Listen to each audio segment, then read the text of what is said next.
All right, what would happen if you gave up all grains for 2 weeks, 14 days? That's what we're going to talk about today.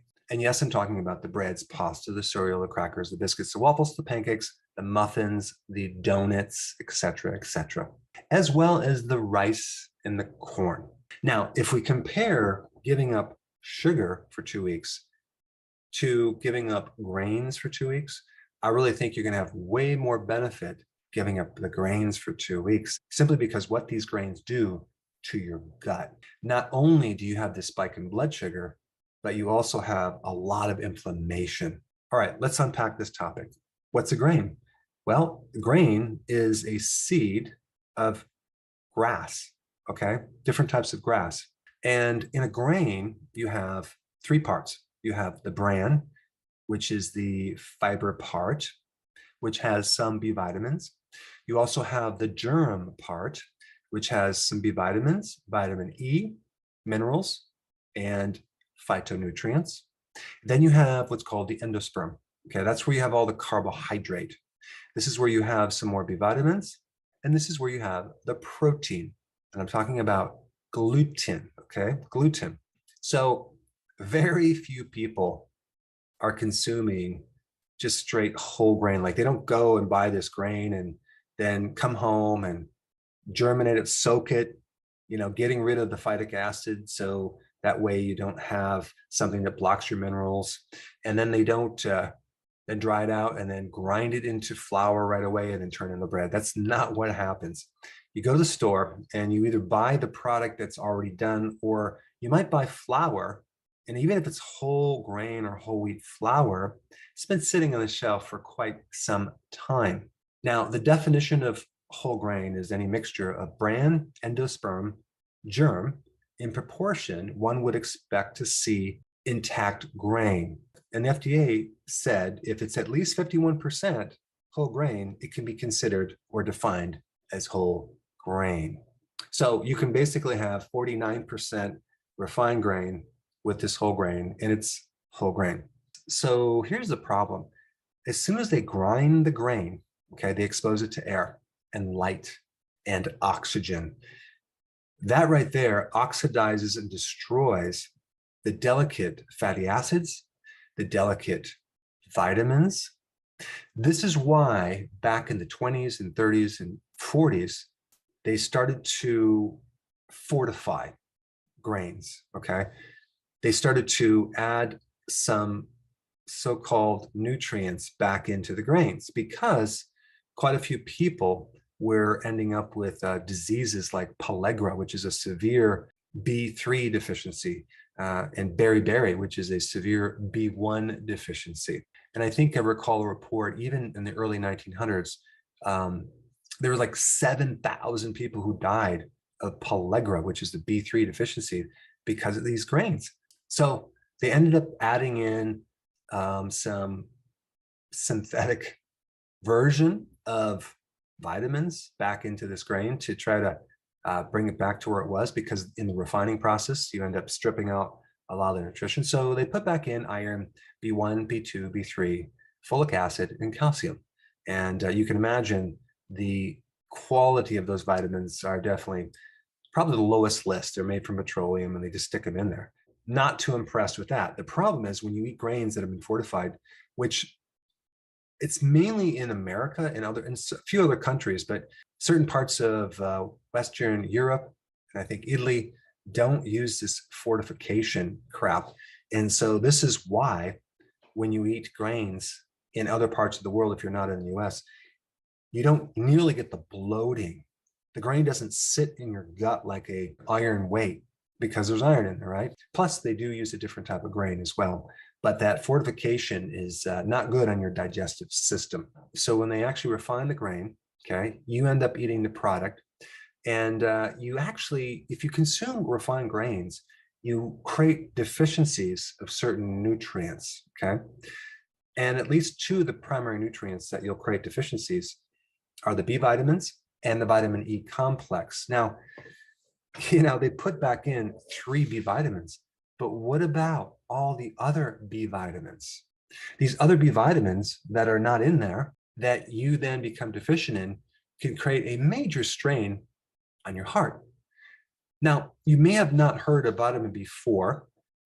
There's some interesting research done by Dr. Royal Lee back in the 1940s and even the 50s. But another name for vitamin B4 is adenine, is a critical compound in the regulation of cardiovascular function, both in the coronary artery as well as in the rhythm of the heart, the neurological pacemaker of the heart.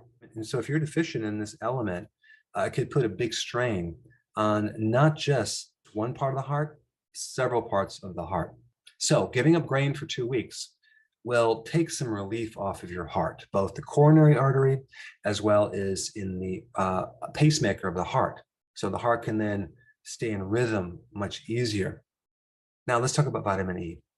As far as the heart goes, your vitamin E is very necessary to prevent angina, because vitamin E improves the oxygen carrying capacity of the heart tissue by up to 250%. So if you're deficient in vitamin E, the heart has to labor, it doesn't get enough oxygen, and the heart can even form a heart cramp. That's called angina. So when you give up grains for 2 weeks, you're going to take a big stress off the heart. All right, the next point I want to bring up is just the simple carbs, the refined carbohydrates in these grains.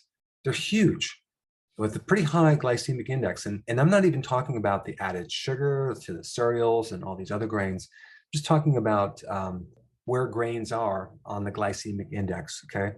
Especially refined grains, they are high. So what happens is this grain turns into sugar very quick. It spikes your blood sugar. And now you're going to get all the bad effects of high insulin and high blood sugar. And that's going to be weight gain. That's going to have cognitive problems. You're going to be less smart, less focus, less concentration. You're going to have a lowered mood. You're going to be irritable. You're going to have more anxiety. And you're simply going to be tired. Okay? Other than that, you're going to be totally fine. Now, I just want to point out, when you consume pasta, it's a little bit different. If you check your blood sugars right after consuming pasta, they won't be spiked. It's kind of a delay. Apparently, pasta is more dense, so it takes a while for it to break down.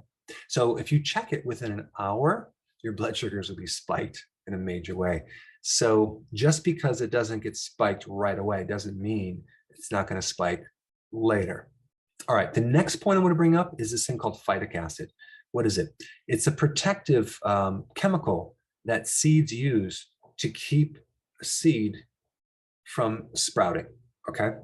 And when you consume grains with phytic acid, because you didn't germinate them or soak them, okay, what happens is you now are going to have a difficult time absorbing minerals like zinc, like iron, like calcium, things like that. So this is why grains inhibit your ability to absorb minerals, trace minerals. So by getting off grains for 2 weeks, guess what? No phytic acid. And you finally get to absorb these wonderful trace minerals. That's going to be cool. And there's a whole chain reaction of positive things that are going to happen just from that. All right, the next point I want to bring up is the reduction of gut inflammation when you stop eating grains. Why? Because of gluten. Gluten is one of the most inflammatory things for the gut that you can consume. So many people have a gluten intolerance, okay? They just can't tolerate it, or they have a severe allergy to gluten. It's a protein. And even if it doesn't directly affect the gut, it affects other parts of your body. There's a lot of information on that. I will put a link down below, but it's going to affect the pain in your gut. It's going to affect bloating, distension. You're going to feel like you're pregnant after you eat grains. That was me. You're going to have pain in your stomach. That was me. And anything that's going on with the gut is going to be going on with the brain. So if you have gut inflammation, guess what? It's going to affect your brain. You're going to have brain fog. You're going to have all sorts of behavioral issues and mood problems and anxiety and even depression. The list goes on and on and on. That's not all. We got more. If you don't eat grains, okay, there's no fortification. So we'll have less bloating from that. You're going to feel like, oh, wow, my stomach isn't so bloated. Now, Also, grains are high in omega-6 fatty acids, and those are the things that create inflammation. So guess what? You're going to have a lot less inflammation, not just in your colon, but through the whole body. So if you have arthritis, chances are that arthritis might actually disappear. All right, number 8, you're going to have less fluid retention because these are refined grains usually, okay, mostly refined grains, refined carbohydrate. You're going to hold a lot of fluid. And so an average person is probably holding minimally 13 pounds of excess fluid when they do high carbs. So getting rid of the grains for 2 weeks, you'll probably lose at least 13 pounds of fluid. That's going to be cool. Also, you're going to sleep better. There's going to be more hormonal balance. There's going to be less effect on the neurotransmitters in your brain, like dopamine.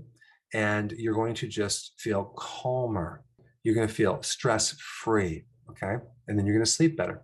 Also, and this is interesting, if you have Hashimoto's, which is usually the most common form of hypothyroidism, okay, 90% of people that have hypothyroidism have Hashimoto's, you definitely need to get off grains immediately. Why? Because the gluten in the grain, the protein, can mimic the thyroid and cause what's called molecular mimicry, where your immune system is attacking the thyroid simply because you're eating gluten, okay?